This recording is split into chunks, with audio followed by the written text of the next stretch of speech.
Welcome to another episode of Debt Review with Dummies. And by dummies, we refer to your hosts. I am Corey, the dummiest dummy. And I'm Zach.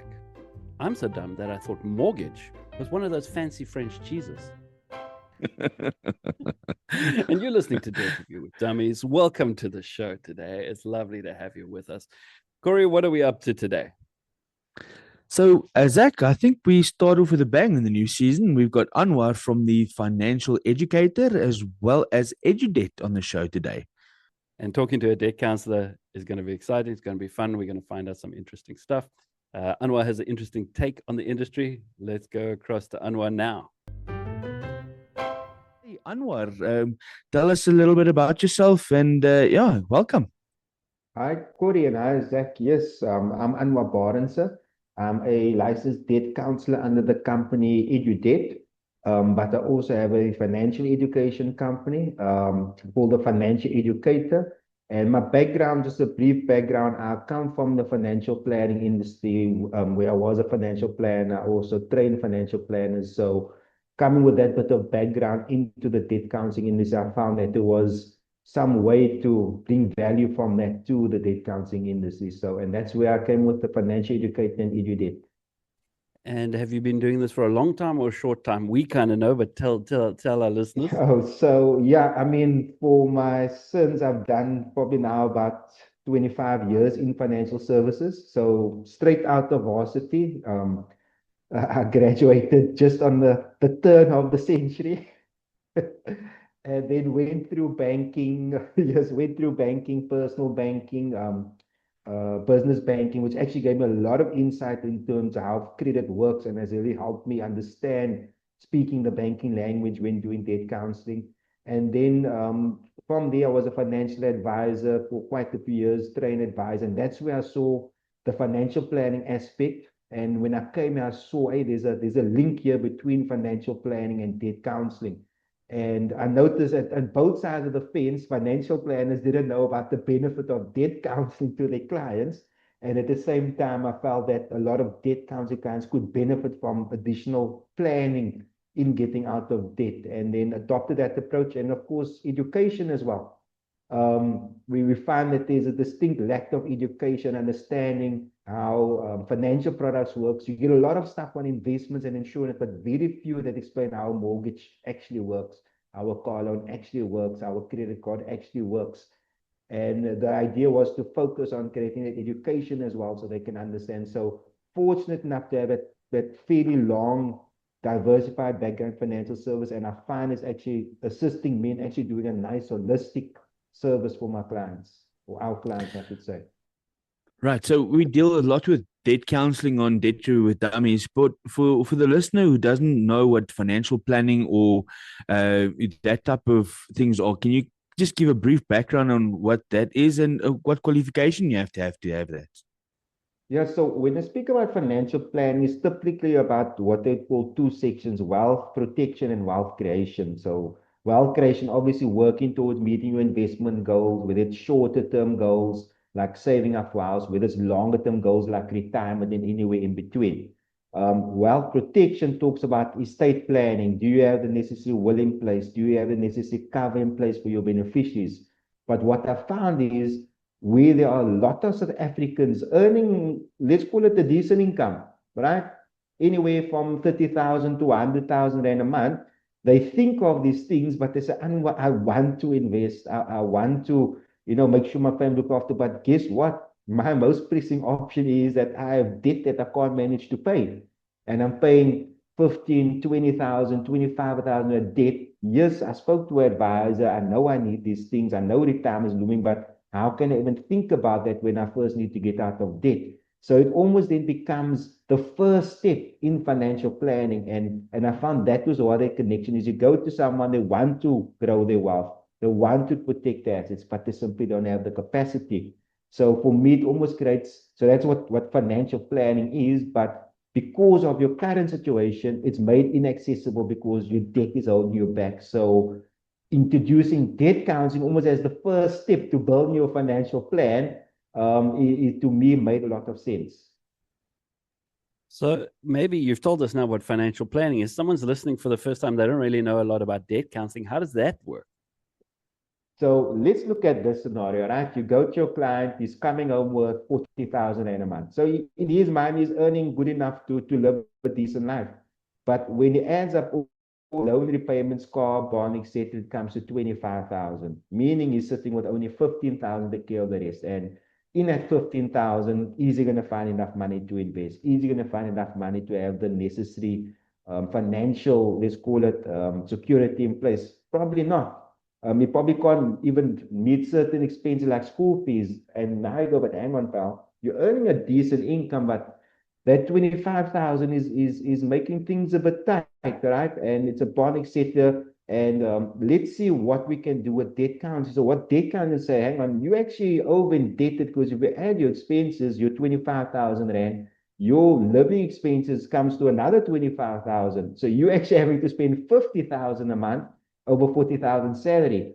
If we can look at that amount of debt and through debt counseling and in turn debt review, see that if we can reduce it, and if it is that we can take it down from 25 to 15, guess what happens? Now you have room to breathe. You have room to do these things. So all of a sudden, where there was pressure on the month-to-month finances, there's now a bit of relief. That bit of relief now says, hang on, I cannot get my life in order, focus on paying with it, but now I can start making some kind of progress. So it creates that cash flow ability to see, hang on, I'm actually getting out of debt now. And as I get out of debt, I'll develop that ability. Because what happens when you're done paying your debt? You don't have any payments left. Now they can put that into the retirement. They can put that into there. Many times also, they need life cover or bond cover, but they can't afford it because there's simply no cash flow. Now through debt counseling, by reducing that payments, obviously negotiate with the creditors, they might create capacity to have it bond cover now that they didn't have. So the debt counseling takes off the pressure, but it also creates the future capacity as they pay off the debt to actually go on that wealth building journey. So once again, that cash flow relief that it creates for someone who is feeling that pinch, that pressure, sometimes a bit more than a pinch, I imagine.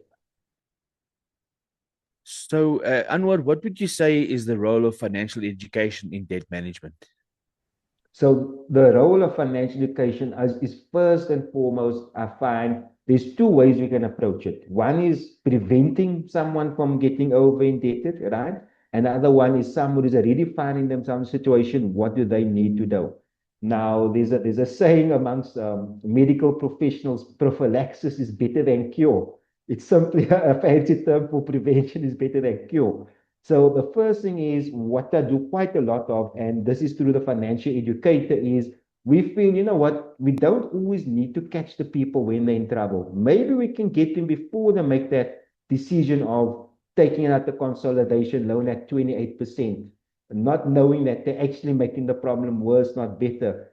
Before they go for that payday loan that carries a 20% monthly interest, before they buy that car on a 96-month payment term or a 40% balloon payment, they actually understand what they're in for.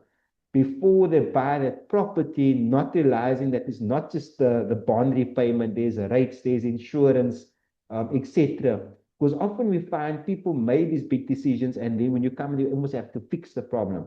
So having first preventing that is the first thing. The other thing is so understanding how these credit products work, what it actually means, what the cost of credit, what is a repo rate. I mean, I presented a home loan seminar where most people didn't understand what the repo rate or prime rate is, which is the primary cost, right? Then after said, hang on, I didn't think I had to think of that when buying a home. I would have, overextend myself.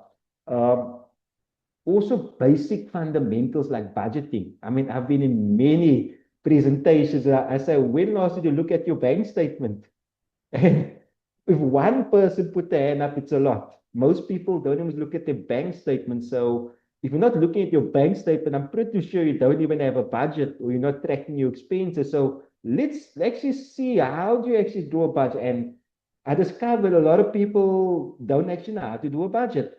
Because why? We were never actually taught. We didn't in class say, right, class, today we are doing budgeting. Let's learn about fixed expenses. Let's learn about variable expenses, a little about needs. let's learn about wants. Those things weren't taught to us, right? And then what happens is they find themselves in a pickle and they go on the app on their phone and they happen to get this loan slider that they play with, not knowing what they're about to get into. So that is the one aspect, is the prevention aspect, is educating how products work, how to use them properly, because it's not a matter of saying these products are not good. It's a matter of using them strategically and smartly, right? That is the one aspect, the prevention aspect. And often when you speak about prevention, someone will come and say, Anwar, I actually need a little bit more than prevention. I've actually made some of those mistakes you said I shouldn't do. Then it comes to someone who approaches us and we look at the situation and we see they got him in a fix and say, but hang on, let's understand how you got in this fix, and was it because of a lack of understanding this? And I didn't know that the loan is going to cost me so much. And I didn't know what the balloon payment was. Yes, we are going to get you under debt counseling, debt review to get relief, but in order to prevent this from happening again, we need to learn from what we maybe could have done better. I don't like to say mistakes, what we could have improved, right? And let's not make those same habits again. Let's improve them so we don't get where to are. So both as a preventative measure, but also for that client that is over indebted, so they don't repeat the cycle. And that's where that education comes in twofold. And so with our aftercare, whether it be through our newsletters, whether it be through our tools we have available, whether it when we have our review meetings, we would catch up on, do we have a budget? We got the printout. So that is so both preventing that, but also helping that person not to repeat it as well. So Anwar, now you've got these two roles that you've played in the past: financial advice and also debt counseling, and we can see how now they do mesh together.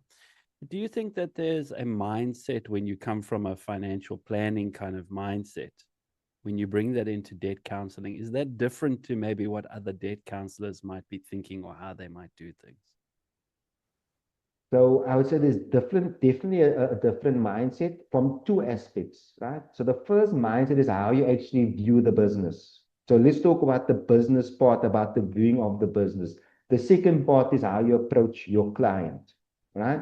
So due to my, let's call it long tenure in financial services, I was fortunate enough to join in the financial advice space when they're going through a lot of the changes that we're seeing in the debt counseling industry, where they're saying, hang on, we need to bring in some more controls. And for those that are familiar with something called the FAIS Act, FAIS, the FAIS Act, came roundabout in the early 2000s, just as I entered the financial advice field. And what this said, it introduced a lot of, let's call it professional ways of doing your business, right? One of it said is you can't just sell once to a client. You need to do an annual review with the client because you need to make sure your client is on track, right? That then brought something called RDR with it, retail distribution review. And what the impact of that is to say, yes, you actually want to earn money by servicing the client, not selling them once off. Meaning if I did the investment, every year I'm going to review the investment, see how it's aligned to their goals.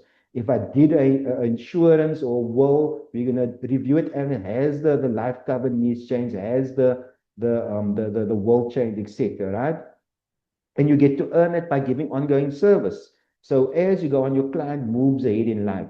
So that, from a business perspective, I thought about, hang on, in debt counseling, you get this thing called the aftercare fee. So we're getting paid for it. So why not take that same approach that they told financial advisors with RDR, retail distribution? You service your client on a regular basis, note their progress, note where improvement must be made, and yes, you're earning, whether it be from the investment you're earning, ongoing fee, etc. Right?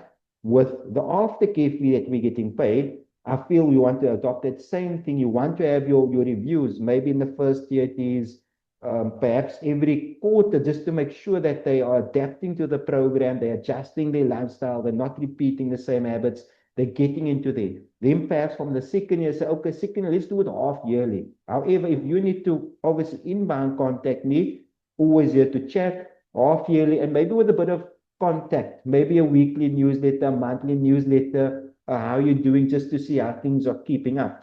And what I've found is having that approach keep the clients paying for longer, because when they do have challenges, it's a bit tough this month, I can't quite what can I do, etc. They make an effort to make their payment. But where it really helps is where they see their lives actually transforming. So that is the one thing that business aspect is to bring the review to be as important as the initial assessment. So you want to do a great initial assessment, but you also want to keep the client and effectively walk the journey with them until you say, here's your clearance certificate. It's been great. Now you can continue the next part of your journey, which is building wealth, etc., etc. That is what I see, right? So that is running the business. And what does it do?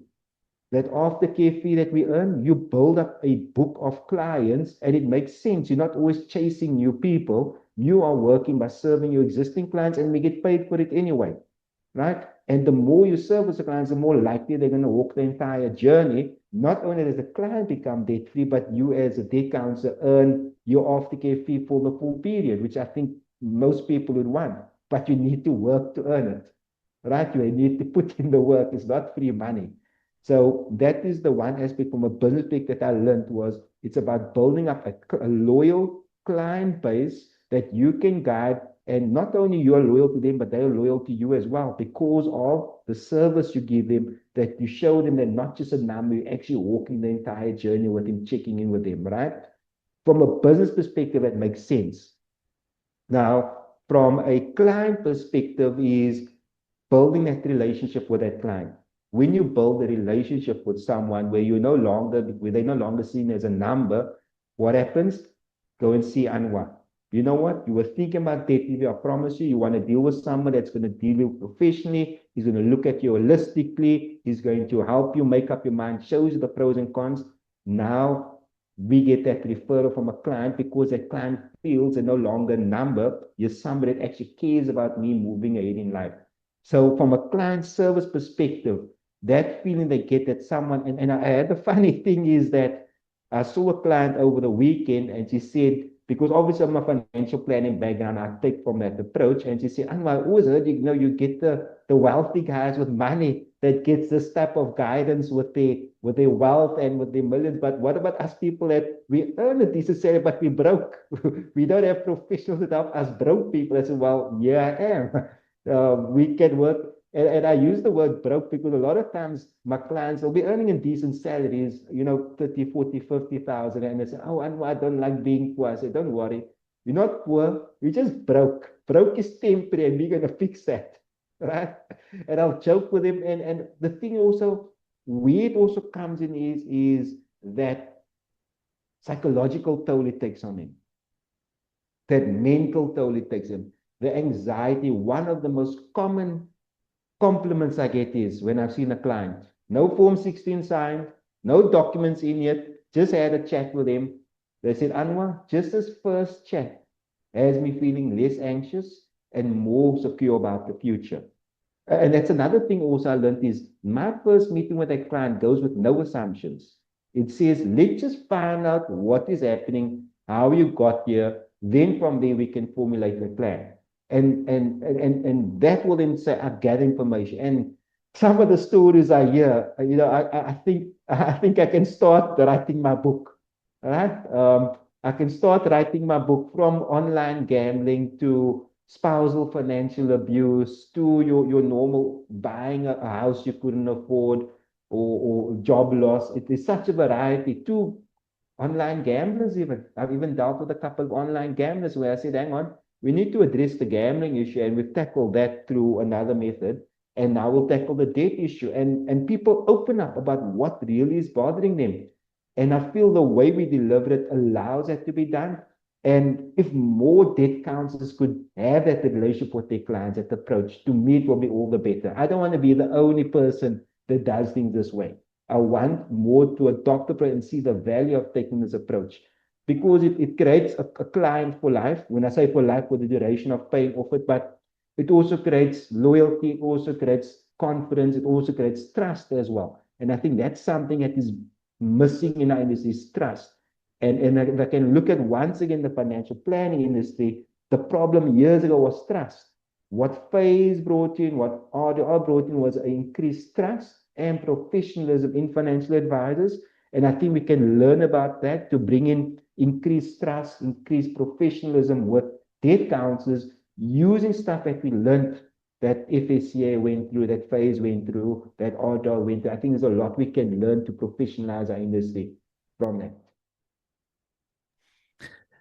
So Anwar, in your experience with financial planning as well as financial education, speaking to consumers and giving them advice and giving them a way forward, can you think of a moment or two where you get that aha moment from a consumer to say, okay, this is what I've been doing wrong, or this is what I've been doing right, or now I've learned something? Can you think of a situation like that? So the most common one is when I explain the cost of credit. Like the cost of credit is my favorite one, because I will say, okay, let's look at this loan. You borrowed, let's call it 100,000 rand, but you probably only look at the repayment of, let's call it 3,000 rand, and you think, I can afford 3,000 rand, but you actually look at what you're actually paying back. Then I do the math and I show, but you're paying back actually about 180, close to 190,000 here because of interest. Then they're like, wait a minute. What do you mean I'm paying back almost double? I say, and you're thinking, why? Then I say, okay, let's go back. How long do you have this loan? I have for 12 months. Let's see how much you paid in. You paid in 36,000. Let's look at your balance. My balance only reduced by 5 or 10,000. Now you understand the impact of cost of credit and what not knowing. Now I know what is my interest. It's probably 28%. The moment they realize that credit costs money is the aha moment. That is not free money. And of course, more so with higher interest debt, with the credit cards, with your personal, your unsecured, because I always say, hang on, it's not always a bad thing, because if you buy a property appreciates in value, your interest is not nearly going to be as high. Yes, you pay for a longer term, but you're buying an appreciating asset. But when they realize they took out that 50,000 or 100,000 loan and they're paying back double, that is when they say, oh, hang on, no wonder I can't seem to pay this off. And understanding the cost of credit, how much a loan actually costs you. To me, that is the biggest aha moment I find, is when they say, oh, wait a minute. No wonder I'm borrowing $100, but I'm paying back $200. No wonder I can't get out of this hole. And that would be the biggest aha, when they actually understand the actual cost of credit and how it applies to their pocket, rather than just a monthly payment. Well, it sounds like you really know what you're talking about. And in fact, in the background, I see there you've been awarded something recently for your efforts in the industry. You want to tell us a little bit about this award you got recently? Yeah, so I was fortunate enough, and I mean, pleasantly surprised, of course, as well, is that having just been in the industry for not even a full year, well, just about a year, in my first year, I was awarded the best newcomer in the debt review industry with the debt review awards. So I was awarded the best newcomer, and it was taking this approach with education, with personalized, let's call it advice, for lack of a better word, right? With personalized guidance, as I'll say, with taking the human part. And what I found was that the combination of education and the, let's call it the planning aspect of that, was quite different.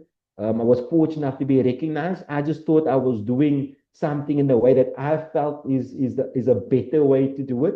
It was never the intention to get recognized. I just felt, I feel this is how I want to work with my clients, using what I have, and to be recognized for my approach, validated that I was on the right path, that I'm doing something that actually maybe takes on more. Maybe more people say, hang on, maybe you want to work a bit more like Anwar. Maybe let's copy Anwar's business model as opposed to that type of thing. By all means, I'm somebody that don't want to, I want to grow the industry. I want to help professionalize the industry. And I think that the award helped me quite a lot to give just a bit more punch behind my voice, being recognized for what I'm doing, but also getting support of the industry through the Debt Review Awards, through the Debt Review magazine, and through this podcast as well. Because I want to spread the gospel. Let's think of doing things a little bit different, So yes, that award is really, the recognition is great, and I think it is also great that it allows me to be heard by more voices. So Anwar, here at the Dummies, we've got this magic wand. It might look like a pen, but I promise you it's a magic wand, right? So with this magic wand, you've got the power to change anything in the industry by the wave of the wand, and whatever you say happens right away. So, in the debt review industry, what change would you make right away if you had the power? So the change I made right away is I believe that the the needs analysis, there needs to be a formal needs analysis before onboarding someone with debt review. Not just a Form 16, not just about, there actually needs to be a needs analysis and say, okay, this is this client situation, this is the income, this is the expenses, this is the assets and liabilities. There are three options there. Option number one is not do anything and what that looks like. Option number two is consider debt review. What does it look like? Option number three is considering cutting down on their budget and expenses. Is it at all possible? Because some people maybe just need to cut down. Option four, maybe, you know what, maybe consolidate. They have a home loan with equity. Maybe it's better to consolidate into the home loan if it's not right. And then say, here you have options. One of it is debt review, right? What are the ones we could say, well, option A has its pros and cons, option B has its pros and cons, etc., and have an assessment where client understands the choice he's making, the options available, and it be made in a professional and non-pressurized manner. In other words, let's have a proper standardized assessment that prevents client, first that shows the clients the options, but also prevents clients that don't need debt review from going on debt review. It's the same in this industry is in the financial plan, they call it the FNA, a financial needs analysis. If there's no need for him, you're not going to sell him an investment or a policy if there's no need. The same thing, if we can do that, just change the process, our client into the process through a more rigorous analysis, recommendation, and that recommendation need to be, hang on, this makes sense. Yes, it goes through. If you put somebody on debt review and looks about, hang on, I can't see why you put him. Where's your analysis? Where's your need? Did you address X, Y, and Z? That is what I would do is just tighten up that process to qualify someone and onboard them, that they understand what they are doing, they understand what other options are. And from there, everything will actually flow smoothly. If we get that right, I think it will sort out most of the other things that come afterwards. All right. Well, we know that you love to educate people about finances. So maybe somewhere out there, there's a business thinking, yeah, I'd love to get this guy in to talk to my people on my staff, give them some of this information. And we know that maybe people are thinking about, yeah, I could talk to a debt counselor, someone like Anwar. How do people go about getting hold of you if they want to talk to you? So there's various ways. So we have obviously our website, www.thefinancialeducator.co.za, one word, right? What I find actually works is yes, there's our social media channels. Once again, if you type in we're on TikTok, Facebook, Instagram. TikTok is where we find we're getting most of our followers. So we're actually growing our TikTok. So we follow the Financial Educator Zera on TikTok. We post daily educational videos. You can communicate with us. We're going to start a TikTok live as well, where these people can ask this stuff on us, right? But if it's a company, get my number. Whether you WhatsApp me, 082 776 8330. Why WhatsApp? It's always in our hand. So I find WhatsApp works quite well, right? And that's actually my own WhatsApp. Or they can email me, anwar@thefinancialeducator.co.za. So whether it is going onto our website, going onto our socials, emailing me, WhatsApping me, I think that's the other thing also, be available. If clients need to get hold of me, they WhatsApp me on my actual personal phone, the same phone I used to call my mother, my daughter.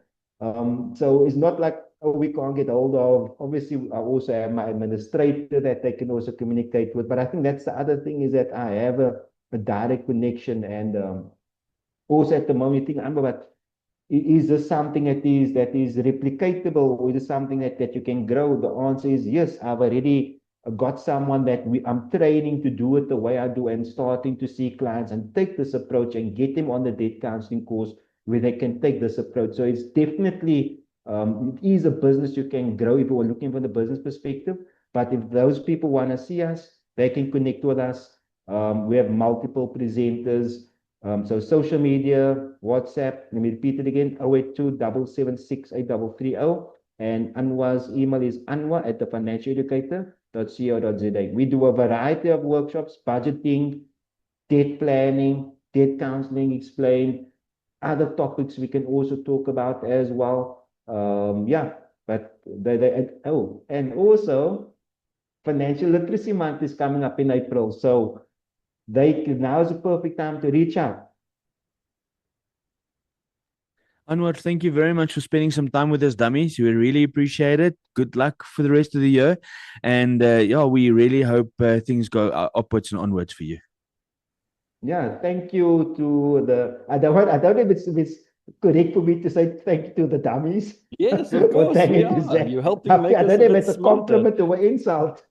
We proudly dummies. I'm the Yeah. dummiest dummy, and we proud dummies. So absolutely, Yeah, you can call us thank you to dummies. the dummies and thank you to Zach and Corey. I mean, I really love what you're doing in terms of for the industry, having this podcast. Also, thank you for having me on and having a look at the way I operate. I know it's a bit different to what is out there, but maybe there's others that are doing the same. I might not just know about it. But yeah, thanks for the opportunity and thanks for what you're doing for the industry and for the clients out there as well. Well, it was great to have Anwar with us. You can see he's very passionate about the industry, and we can talk about debt review all day.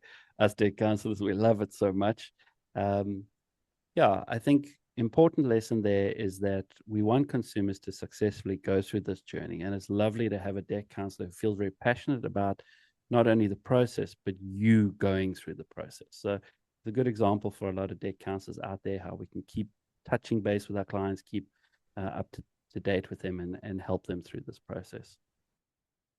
No, I totally agree. I like the approach that he has towards the debt review. It's not just about the debt review, it's about the consumer at the end of the day. And I really, really like that. And I think more and more debt counselors can adopt that.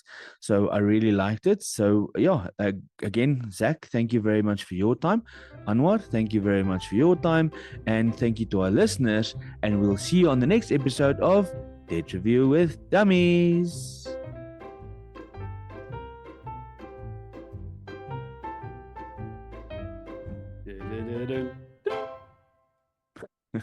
Maybe.